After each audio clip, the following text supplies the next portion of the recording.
Welcome to the Daily Bread Crumb, a quick Bible lesson that seeks to find the humor in most things and God in all things. I'm Greg Allen.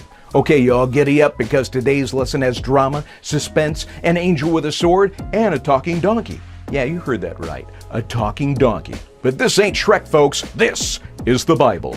So there's this dude named Balaam, kind of like a prophet for hire. Think of him as the guy who gets hired to give spiritual Yelp reviews on nations. The king of Moab, Balak, is freaking out because the Israelites are moving into the neighborhood, and he's like, uh-oh, they're going to eat all the hummus and take over. Hummus, that's a funny word. So Balak sends gold and fancy messengers to Balaam saying, come curse Israel. And Balaam's like, let me check with God first. God says no. But then Balaam gets tempted when Balak sends even more messengers with even more swag, and Balaam's like, okay, maybe I will go. But I'm only going to say what God tells me to say. And God's like, fine, go then. But I'm watching you, buddy. And he does the fingers to the eyes thing. God invented that. So Balaam hops on his donkey like John Wayne in an old Western and rides into the sunset.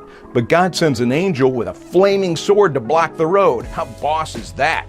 The donkey sees the angel, but Balaam, he's clueless about it, doesn't see it. First, the donkey swerves into a field like, and Balaam's like, hey, stay on the donkey highway, whack.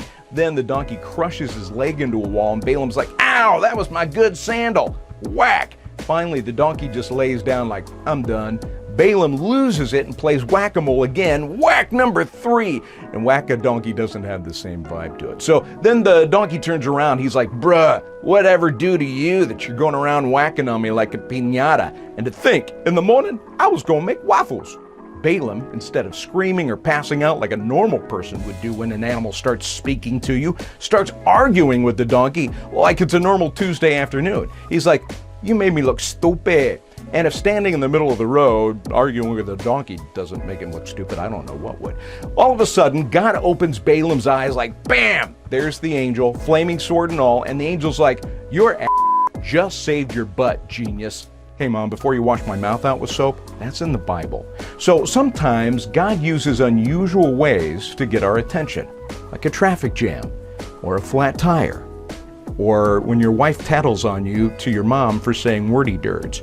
Or, a sassy talking donkey. The moral of the story is this: don't ignore the donkeys in your life. That's the Daily Bread Crumb. I'm Greg Allen. Hey, Mom. It's in the Bible.